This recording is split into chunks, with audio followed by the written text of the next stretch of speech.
Napakaganda ng smile, mana sa kanyang mamala.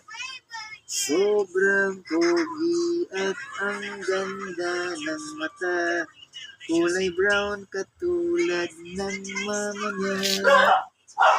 Ang aming Romeo the Fourth, mahal na mahal namin. Sobrang cute at sobrang lambing. Katulad ng papa niya, laging at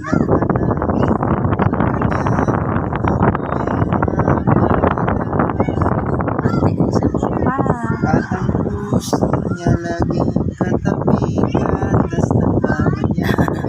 Gusto niyang gidiin, sarap na sarap sa gatas. Ang divina ni Romeo, mahal yan. Dahil nag-iisa lang Namati ero siya. Ang Romeo the Fourth ay sobrang mahal. Ang aming Romeo the Fourth. Mama mo, anak ko. Proud sa'yo, anak. Love you, anak. Proud na proud kami sa iyo. Siyempre, ningi ka namin ni Lord matagal eh. Tapos binigay ka, hindi matutuwa. Amen. Hindi natuwa kami na dumating ka kasi Amen. nakala. Hindi kami nainip. Pero nagulat pa rin kami kasi sa ganung tagal na bigla kami po, ang cute-cute at bugi pa.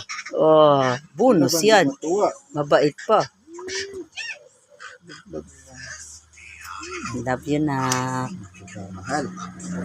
Mahal na. Bait rin mo kayo, ma. Huwag mahilak mo. Siyempre, ah. Bait niyo, tahimik namin dito na. Sabi niya, pababa na daw siya, papa. Gusto mo nang bumaba?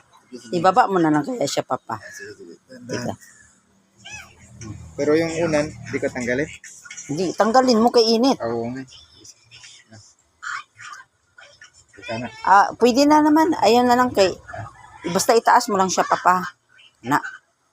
Taas mo lang siya, papa. Masyado na mataas, papa. Doon na lang. Ito? Ibaba mo yung unan. Baba na lang? Ibaba mo yung unan. Tapos itaas siya.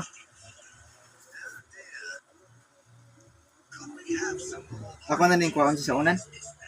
O, Sige, kuhaan na lang siya. Basing mainitan yung likod kay Pumbaya na. Ayan.